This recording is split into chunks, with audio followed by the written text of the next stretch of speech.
Episode 122, Meeting Monica. When they saw the vicious wound that Alex had inflicted on Slayer, everyone was shocked. When the girls saw the blood, they screamed and threw themselves into their boyfriend's arms. Henry and his friends were also stunned. They'd wanted to watch a good fight, but certainly hadn't predicted this result. Henry started to panic a little. "What are you waiting for? Call the police!" Alex growled at the bartender. Several of the surrounding boys responded by taking out their phones to dial 911. Seeing that the police had been called, Henry shouted to his friends, "Hurry up, we need to go." He led them as quickly as he could out of the bar. None of them stopped to check on Slayer.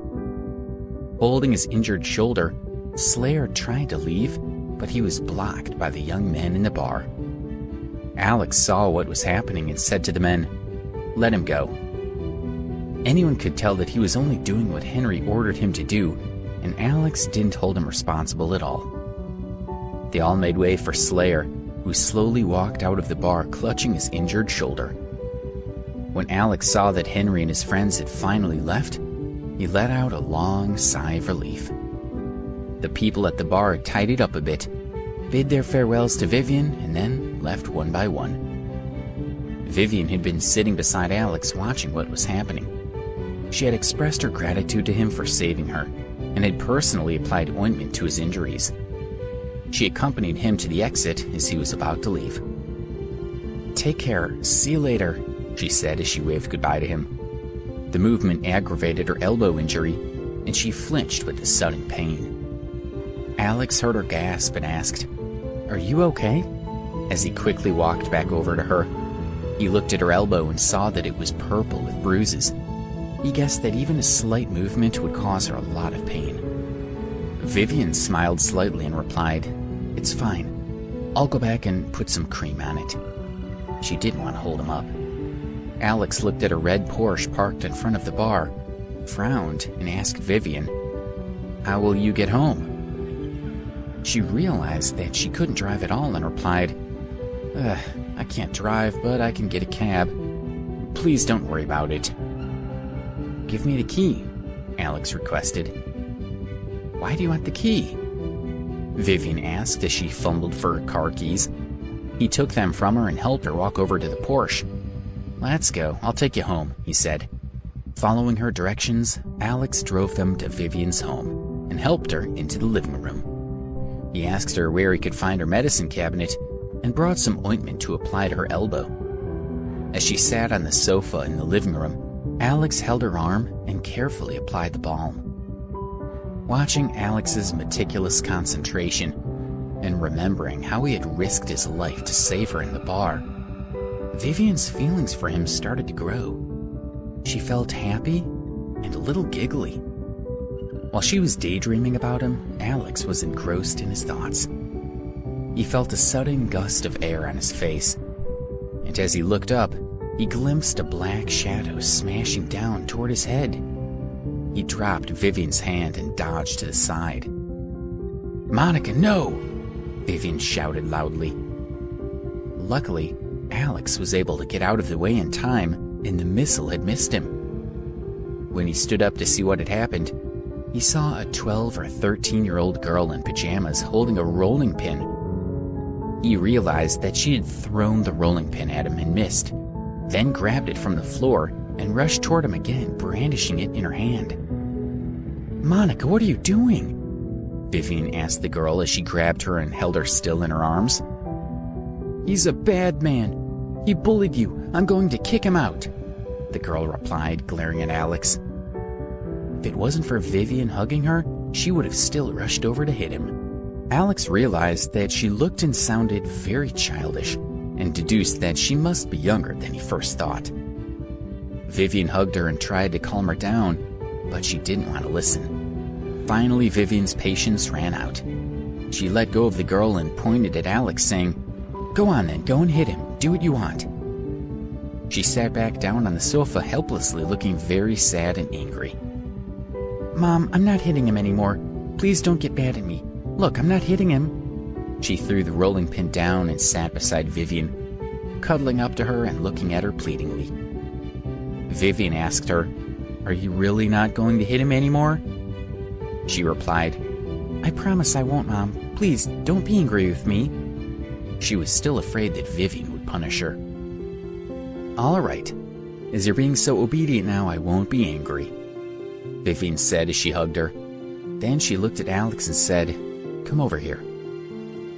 He walked over and sat in front of Vivian and Monica, noticing that although the girl was pretty, she looked nothing like her mother. He also thought that the girl looked a little dazed. Vivian addressed her daughter. "Monica, I'll introduce you. This is Alex. He's a good friend of your mom's. When you see him in the future, you mustn't be as rude as you were today.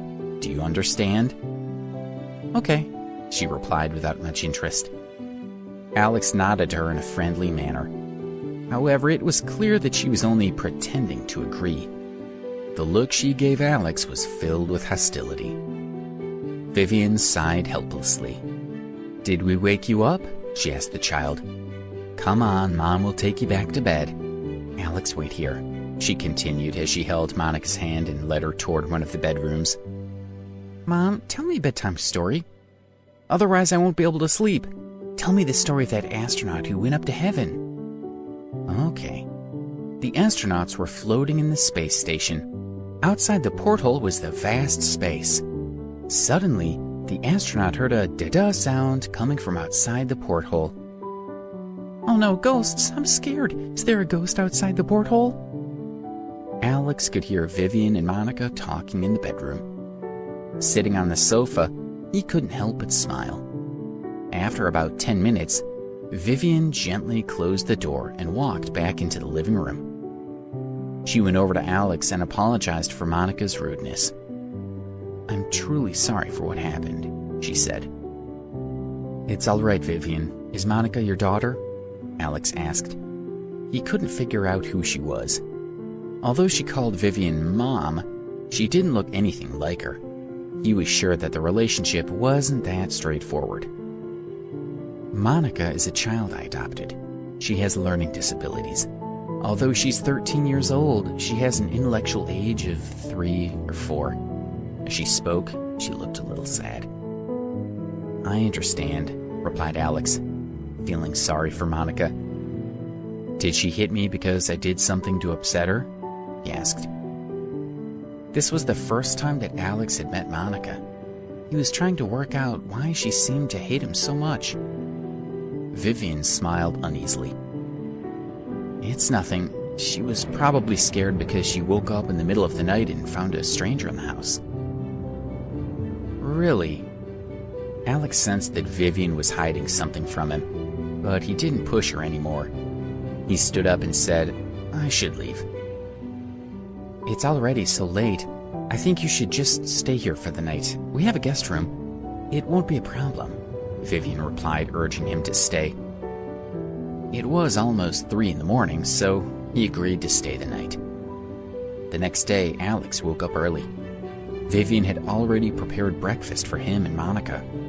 While they were sitting at the table eating, Alex noticed that Monica was still glaring at him. However, now that he understood her situation, he felt pity for the child.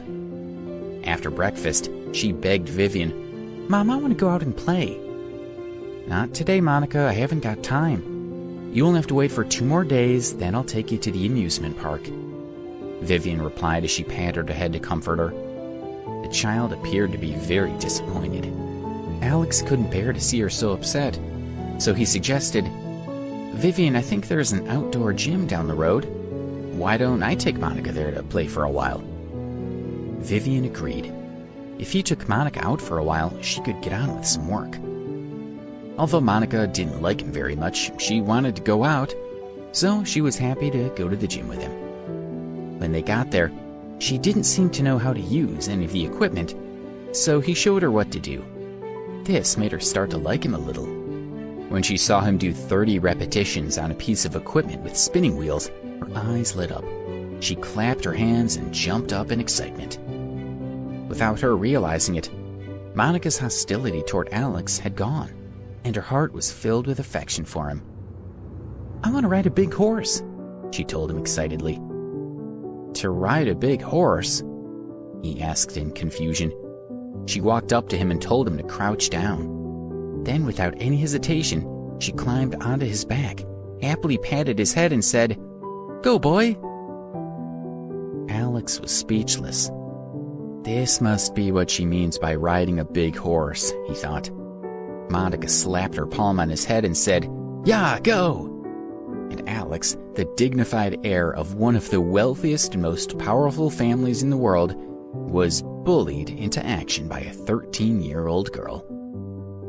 After he had walked for 100 or 200 yards, Monica finally climbed off him and let him stand up straight. He felt gratified that the hostility in her eyes was gone. The morning's torture had been worth it.